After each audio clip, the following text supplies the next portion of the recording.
At nandito na naman tayo sa ating no contact update segment para sa araw na ito, June 17, 2026. So bago natin pag-usapan ng real-time energies ng person, mabati muna natin everybody.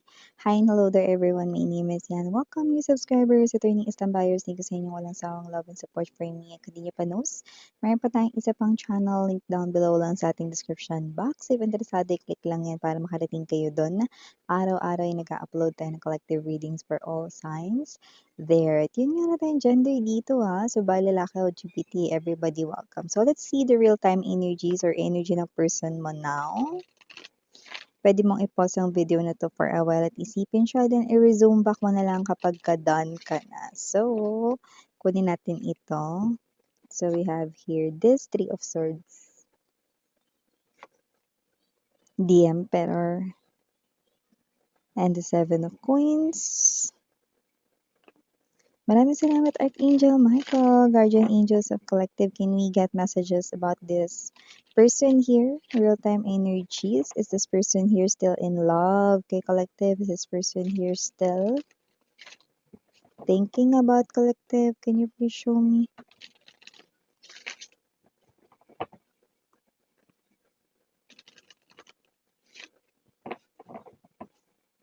Okay, so let's go ahead and check this other energies right in here aside from this na nailatag na natin. So, this person here also has the energy of Nine of Coins.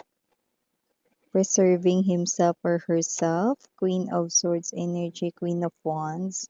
Bottom of the deck, we have the Four of Coins, the Fortune's Wheel, and the Page of Coins. Whoa. This person here, napapaisip siya. Napapaisip siya dito mga babes, no? With the Three of Swords energy and the Nine of Coins. Napapaisip siya kung kailan nagsimula na hindi mo na siya mahal. Ooh! Three of Swords energy, no? This person here, no, ay parang nasa hibernation mode.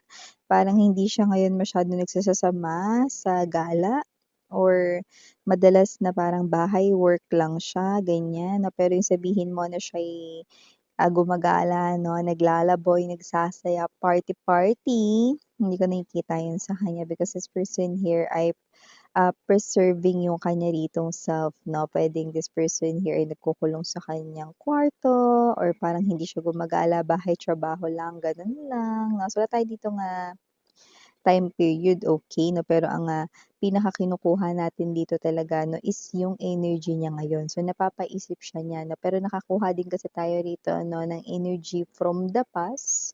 May lumbas dito with the Fortune's Wheel, no, na grabe ka raw kung mag-invest rito ng emotions and feelings sa kanya. Bagay na pinanghihinayangan niya ngayon, Mare. So, sinasabi mo, Miss Yan, na nanghihinayang siya ngayon na wala nang kami, kakasabi lang, di ba?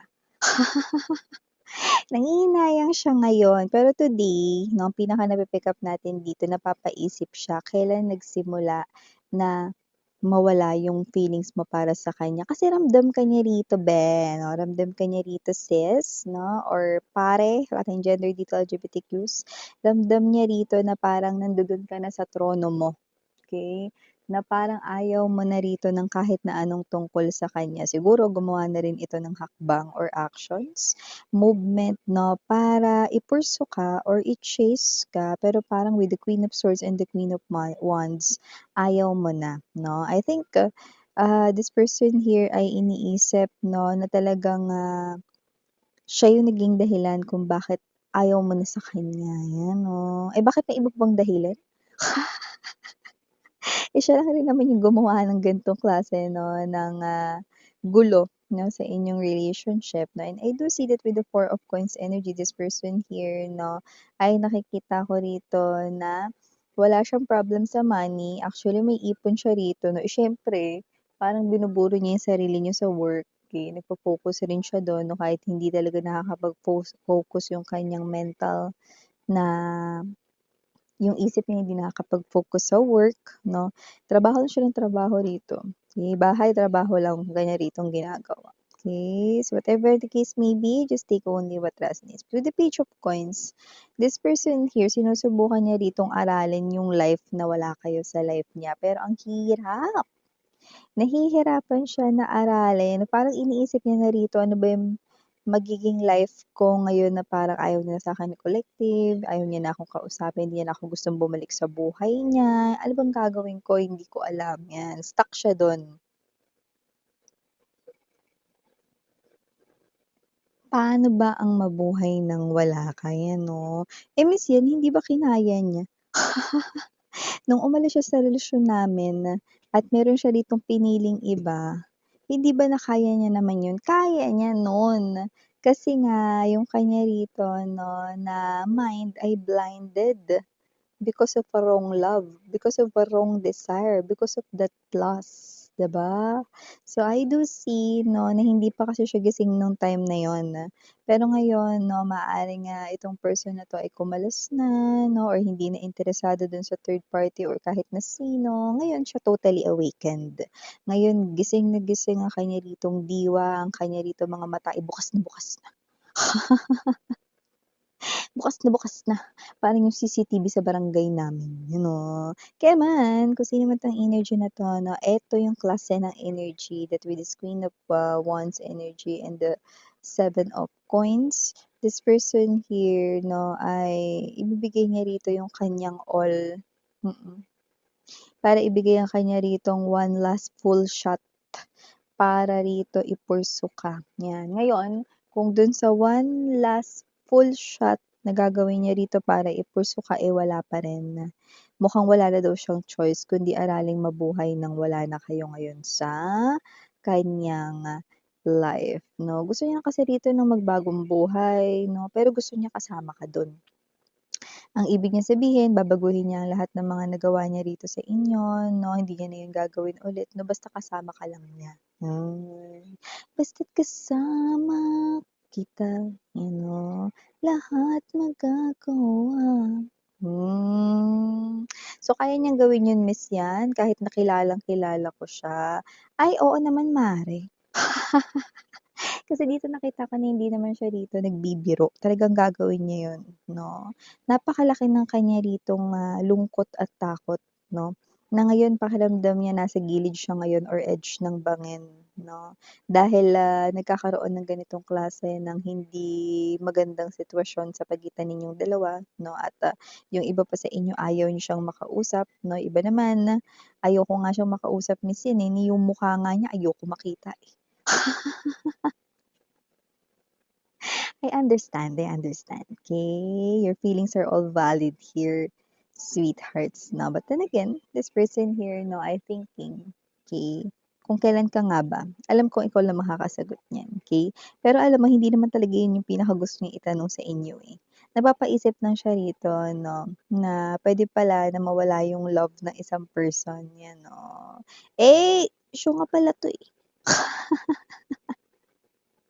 Alangan namang hintayin mo siya, 'di ba? Dumaan ka rin sa sufferings, dumaan ka rin sa mga sacrifices 'no, you gave your all, you did sacrifice yourself, 'di ba?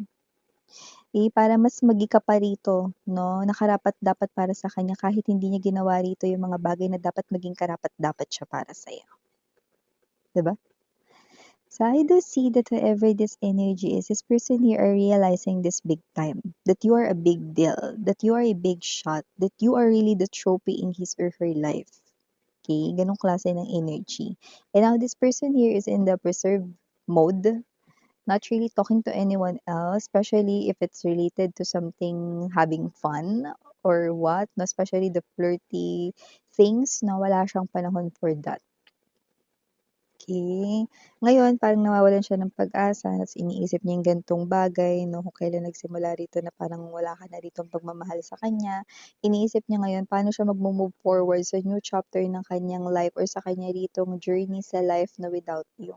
Because thinking it is already giving him or her not just heavy headache, okay, pero talagang yung alam mo yung sobrang lugmok siya ano, lungkot na lungkot dito na dun sa next chapter ng life niya wala kayo at pinipili ninyong wala kayo dun.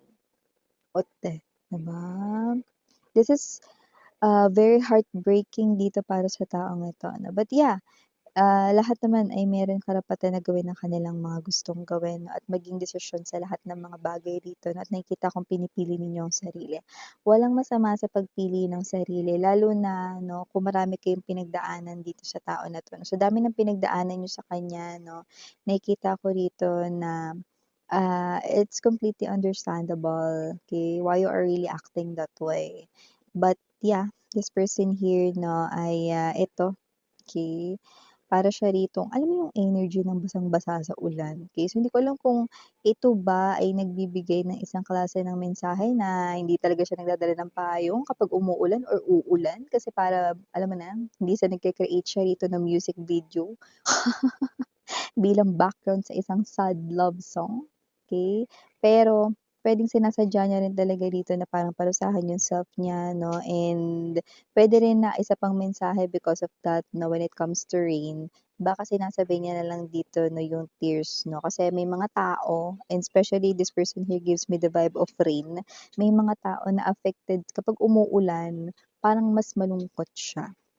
Okay, pero meron din dito mga energies na maaaring yun nga 'no, sabi ko sa inyo kaya parang feeling na gumagawa siya rito ng isang music video 'no, na parang sa isang sad music song, okay. Puwedeng dun na lang niya sinasabay 'no, yung kanyang pag-iyak or pagluha sa ulan, 'di ba? Masyado namang ano yun, heavy drama miss yun. Baka nasobrahan siya sa panonood ng mga drama, ayan 'no. Pero hindi, nakikita natin dito that there's something about rain, related sa rain, in connection sa rain, na ginagawa itong person na 'to. Hindi puwedeng nagpapabasa siya tapos alam niya na para kasing mabilis sumakit yung ulo niya kahit maambunan lang, gano'ng energy, eh.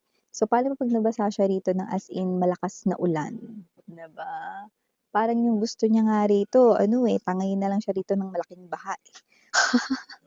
Parang gusto niya pumunta dun sa lugar kung saan malaki yung bagyo na tapos sumabay na lang siya dun sa agos ng ano 'no, maputik na baha, 'di ba? Parang ganun yung energy niya rito 'no, dahil this person here 'no, feels like it's already nonsense to talk about his or her future if that future wala ka dun, 'di ba? Ganong klase ng energy. So yeah, whoever this energy is with the Page of Pentacles, I do see that this person here could be wanting to start something brand new with you guys, like a passionate, brand new love here. But it looks like parang mas dapat daw siyang mag-focus ngayon sa future without you. Yan. Pero nagho-hold back siya kasi holding back ito.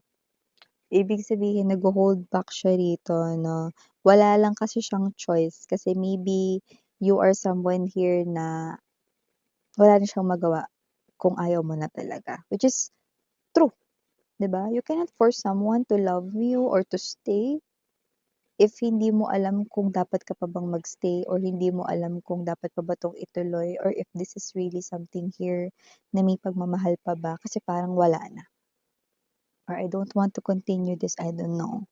'Di ba? Parang gano'n yung energy mo and if that's the case, it's okay.